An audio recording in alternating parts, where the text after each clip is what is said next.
Bonjour cher ami, j'espère que tu vas bien.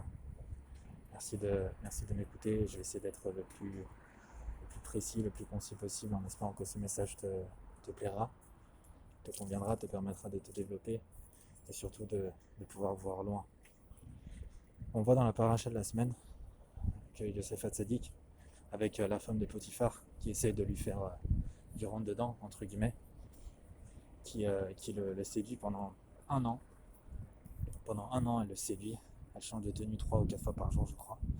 Quelque chose d'assez difficile à tenir, surtout que lui, il était vraiment lui, il était très très beau et elle, apparemment, c'était une des plus belles femmes du monde.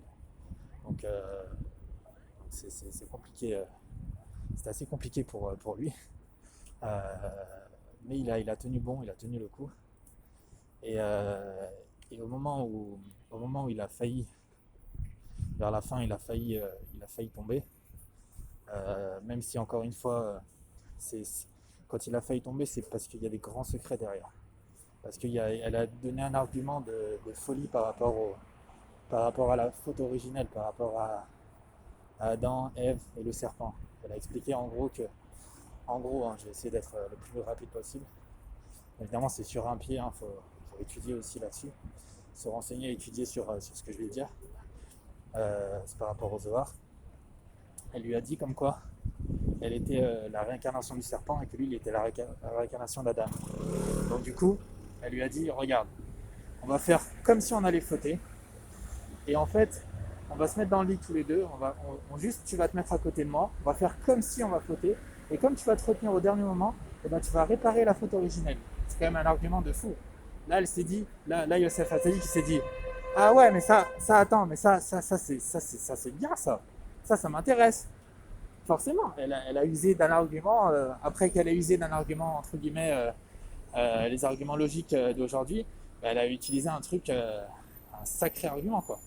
Donc, donc là, donc c'est pour ça. En gros, c'est pour ça. Après, je te conseille encore une fois, bien sûr, de te renseigner là-dessus et d'étudier là-dessus.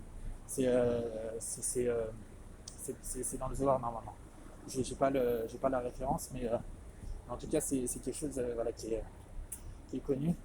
Et, et du coup, ce que je voulais te dire, c'est que dans le Midrash Rabbah, on explique que Yosef Hatzik qui s'est donné deux arguments pour pas fauter. De mémoire, je crois que en gros, il a dit que il devait que si jamais il faisait la faute en fait avec la femme de Potiphar, si jamais il fautait, et ben il allait ça, ça, ça, ça qu'il était qu'il était le petit-fils de qu'il était lui le petit-fils d'Abraham, le fils de Yaakov, et que ça allait s'arrêter là en fait, que ça allait s'arrêter là. Il a vu son père aussi, qui lui a expliqué par rapport au nom du éphod, de ce qu'on met sur l'habit qu'on met du Cohen, qu'il n'aurait pas son nom dessus. En tout cas, il a pensé à des choses qui étaient très très grandes, des choses très très fortes par rapport à la descendance, par rapport au Mashiach, par rapport au fait qu'il allait perdre son monde futur. Il a pensé à des trucs énormes, alors qu'il aurait juste pu se dire, non mais ça va, en fait c'est une femme mariée, voilà, c'est la femme de mon maître, ça se fait pas. Il aurait pu se dire ça. De là, on voit en fait que l'important c'est de pouvoir voir loin, se projeter, regarder loin, viser très haut. Quand on vise très haut, on a des très gros arguments contre l'Yetzirah, contre le mauvais penchant. Quand on veut, quand on veut sauter, on peut pas juste se dire ouais mais c'est pas bien parce que bon ça se fait pas. On peut pas dire des trucs comme ça. On peut pas. On doit se dire attends, moi j'ai un potentiel de Mashiach. Moi j'ai une âme de Mashiach. Moi j'ai l'étincelle en moi, une étincelle divine. Moi je représente le divin en fait dans ce monde. Je peux pas me permettre de faire des trucs qui sont interdits. Je peux pas me permettre aujourd'hui de ne pas respecter mon père. Mon père, il m'a demandé de faire quelque chose. Mon père spirituel, Hachem, il m'a demandé clairement de faire quelque chose et de ne pas faire certaines choses. Je fais confiance. Je peux pas me permettre de faire ça.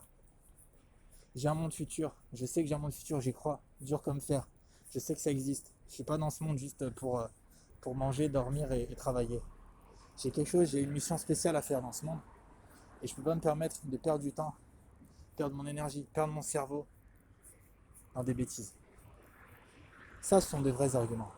Et c'est ce qu'a fait Youssef Sadiq. Et c'est comme ça qu'il a réussi.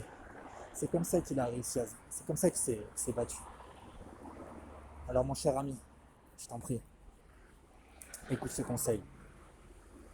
Que tu aies envie de fauter ou pas, vois loin, quoi qu'il arrive, toujours, regarde loin. Sache que tu as une âme extraordinaire.